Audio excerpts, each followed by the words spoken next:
Minerals ಎಲ್ಲವನ್ನು ತೊಗೊಂಡ್ಬಂದಿರುತ್ತೆ.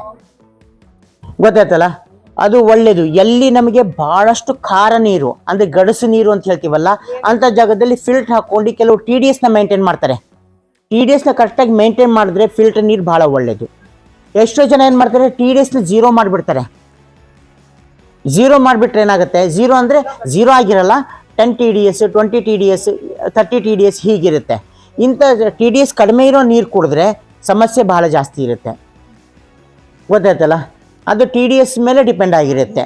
TDS ಅಂದರೆ total dissolve solids ಅಂತ ಹೇಳ್ತೀವಿ. ಏನು ಹೇಳಿ, ಟೋಟಲ್ ಡಿಸಾಲ್ವ್ ಸಾಲಿಡ್ಸ್ ಅಂದರೆ ಕ್ಯಾಲ್ಶಿಯಂ, ಮೆಗ್ನೀಷಿಯಂ, ಪೊಟ್ಯಾಶ್, ಭಾಳಷ್ಟು ಮಿನರಲ್ಸ್ ನೀರಿನೊಳಗೆ ಅಂಶದಲ್ಲಿ ಇರ್ತವೆ. ಆ ಅಂಶದಲ್ಲಿ ಇಷ್ಟು ಅಂತ ಒಂದು WHO ರೆಕಮೆಂಡ್ ಮಾಡಿದೆ.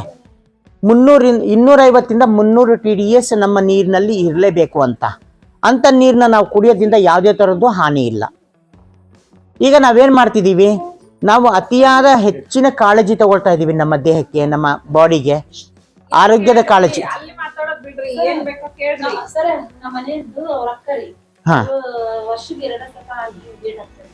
ಹಾಂ ಇಲ್ಲ, ಒಂದು ಅವರಿಗೆ ಏಜ್ ಏನಾಗಿರ್ಬೋದು, ಮೆನೋಪಾಸ್ ಆಗೋ ಚಾನ್ಸಸ್ ಇರುತ್ತೆ, ಮುಟ್ಟು ನಿಲ್ಲೋ ಸ್ಟೇಜ್ ಆಗಿರುತ್ತೆ.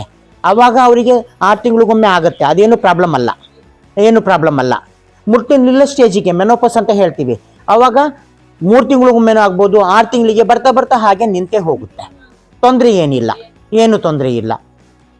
ಇನ್ನು ಸಣ್ಣ ಏಜ್ ಇತ್ತು, 30-35 ಇತ್ತು, ಆ ಥರ ಆಗ್ತಿತ್ತು ಅಂದಾಗ ಡಾಕ್ಟರ್ನ ಕನ್ಸಲ್ಟ್ ಮಾಡೋದು ಭಾಳ ಒಳ್ಳೆಯದು. ಮೇಲಿದೆಯಲ್ಲ, ಮೆನೋಪಾಸ್ ಆಗ್ತಾ ಇದೆ, ತೊಂದರೆ ಏನೂ ಇಲ್ಲ. ನೋಡಿ, ಈ ಒಂದು ಮಾಹಿತಿ ನಿಮಗೂ ಎಲ್ಲ ಗೊತ್ತಾಯಿತು. ಅಕಸ್ಮಾತ್ ನೀವು ಈ ಪ್ರಾಬ್ಲಮ್ನ ಫೇಸ್ ಮಾಡ್ತಿರ್ತೀರಿ ಅಂದ್ಕೊಂಡಿದ್ದೀನಿ. ಯಾಕೋ ಆಗಿಲ್ಲ, 3 ತಿಂಗಳಾಯಿತು ಆಗಿಲ್ಲ, 4 ತಿಂಗಳಾಯಿತು ಆಗಿಲ್ಲ, ಏನು ಮಾಡೋದು, ಹೇಳ್ಕೊಳ್ಳೋದು ಹೆಂಗೆ ಹೇಳೋದು, ಬಾಯ್ ಬಿಟ್ಟು ಹೇಳಂಗಿಲ್ಲ. ಯಾಕಂದರೆ ಹೇಳದೆ ಇರೋಂಥ ವಿಚಾರ ಇದು ಅಂತ ನೀವೇನು ಮಾಡ್ತಾರೆ, ಹಾಗೆ ಇಟ್ಕೊಂಡಿರಿ. ಈಗ ಅವರೊಬ್ರು ಕೇಳಿರೋ ಸಂಬಂಧ ನಿಮಗೂ ಎಲ್ರಿಗೂ ಅರ್ಥ ಆಯಿತು ಅಂತ ತಿಳ್ಕೊಳ್ತೀನಿ. ಅಕಸ್ಮಾತ್ ಮುಂದೆ ನಿಮಗೆ ಈ ಮುಟ್ಟು ಡಿಲೇ ಆಯಿತು ಅಂದ್ರೂ ಟೆನ್ಷನ್ ಮಾಡ್ಕೊಳ್ಳೋದೇನಿಲ್ಲ. ಅವತ್ತು ಡಾಕ್ಟರ್ ಹೇಳಿದ್ರು ಮುಟ್ಟು ನಿಲ್ಲೋ ಸ್ಟೇಜ್ ಬಂದಿದೆ, ಆರಾಮಾಗಿರೋಣ ಅಂತ ಆರಾಮಾಗಿರ್ತೀರಿ. ಹೌದಲ್ಲ, ಒಳ್ಳೇದು. ಮೇಡಮ್ ಅವ್ರಿಗೆ ಒಂದು ಕ್ಲಾಪ್ಸ್. ಇಲ್ಲ, ಈ ಥರ ಕೇಳಬೇಕು, ಕೇಳಿದ್ರೆ ಭಾಳ ಒಳ್ಳೇದು, ಎಲ್ರಿಗೂ ಗೊತ್ತಾಗುತ್ತೆ. ಹಾಂ, ತಿಂಗಳಲ್ಲಿ 2 ಸಲ ಆಗಬಾರ್ದು. ಆ್ಯಕ್ಚುಲಿ ತಿಂಗಳಿಗೆ 28 ದಿವಸಕ್ಕೊಮ್ಮೆ ಆಗಬೇಕು. ಏನಾದರೂ ಒಂದು ಪ್ರೀ ಮೆನ್ಸ್ಟ್ರುಯಲ್ ಸಿಂಡ್ರೋಮ್ ಅಂತ ಹೇಳ್ತೀವಿ ಅದಕ್ಕೆ. ಅತಿ ಬೇಗ ಮುಟ್ಟಾಗೋದು ಅದು ಆಗಬಾರ್ದು. ನಿಯರೆಸ್ಟ್ ನಿಮ್ಮ ಫ್ಯಾಮಿಲಿ ಡಾಕ್ಟರ್ಸ್ ಯಾರಾದ್ರೂ ಇದ್ದರೆ ಅವರಿಗೆ ತೋರಿಸಿ, ಲೇಡಿ ಡಾಕ್ಟರ್ ಇದ್ದರೆ ಅವರಿಗೆ ತೋರಿಸಿ ಅದನ್ನು ಕ್ಲಿಯರ್ ಮಾಡ್ಕೊಳ್ಳಿ. ಹಾರ್ಮೋನ್ ಕಮ್ಮಿ ಆಗುತ್ತೆ ಅಂದರೆ ಅವಾಗ ಮುಟ್ಟು ಜಾಸ್ತಿ ಆಗಲ್ಲ, ಮುಟ್ಟು ಕಡಿಮೆ ಆಗ್ತಾ ಹೋಗುತ್ತೆ. ಆದರೆ ನಿಮಗೆ ಸಮಸ್ಯೆ ಇತ್ತು ಅಂದರೆ ನೀವು ಬಂದು ನನಗೆ ಅವ್ರದ್ದು ರಿಪೋರ್ಟ್ಸ್ ಎಲ್ಲ ತೊಗೊಂಡು ಬನ್ನಿ, ನಾನು ನೋಡೋಣಂತೆ. ನೋಡಿಬಿಟ್ಟು ನಿಮಗೆ ಕೆಲವು ಮನೆ ಮದ್ದನ್ನು ಹೇಳ್ತೀನಿ, ಅಥವಾ ಬೇರೆ ಮೆಡಿಸಿನ್ಸ್ ಇದ್ದರೆ ಅದನ್ನು ಹೇಳ್ತೀನಂತೆ, ನೋಡೋಣಂತೆ. ನನಗೆ ಯಾವಾಗಾಗಲಿ ಕಾಲ್ ಮಾಡಿ ಬರ್ಬೋದು ನೀವು. ನನ್ನ ನಂಬರ್ ಅಲ್ಲೇ ಇರುತ್ತೆ, ಮೆನ್ಷನ್ ಮಾಡುತ್ತೆ, ನೋಡಿ ತೊಗೋಬೋದು ನೀವು. ಓಕೆ. ಹಾಂ, ನೆಕ್ಸ್ಟ್ ಹಣ್ಣು ಭಾಳ ದುಬಾರಿ. ಒಂದು ಹಣ್ಣಿಗೆ 10 ರೂಪಾಯಿನೋ 20 ರೂಪಾಯಿನೋ ಒಂದು ಹಣ್ಣು ಅಂತಾರೆ.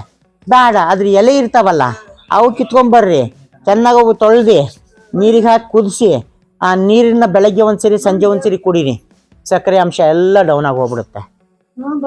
ಗೊತ್ತಾಯ್ತಲ್ಲ, ಈ ರೀತಿ ಬಹಳಷ್ಟು ಮನೆ ಮದ್ದುಗಳಿದ್ದಾವೆ.